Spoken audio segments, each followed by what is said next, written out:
এখন এখানে আইসা বসছি, আমি বৈশা গড়লাম, এখানে মানুষ ছিলেন 33 জন। কতজন? আমি বড় কান্নাকাটি করে মুনাজাত করে আপনাদেরকে আনছি। মাঝখান দিয়ে দেখলাম মাহফিল কমিটির কয়েকজন যারা দাঁড়ায় আছে এদেরকে বসতে বলাতে এরা গুড়গুড়ানি দিয়ে দৌড় মারছে।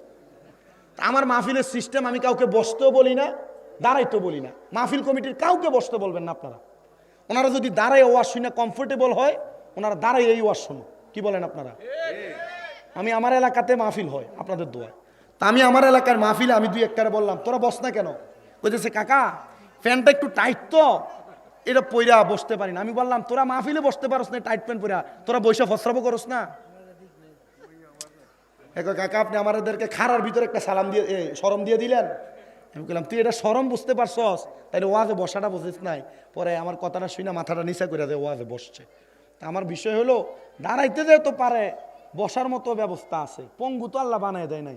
যাদেরকে আল্লাহ সামর্থ্য দিয়েছে তারা বসবে, যারা বসবে না ওনারা দাঁড়াইয়া ওয়াজ শুনুক, ওয়াজটা শুনুক কোন রকম। কি বলেন আপনারা? ওয়াজটা শোনার দরকার আছে।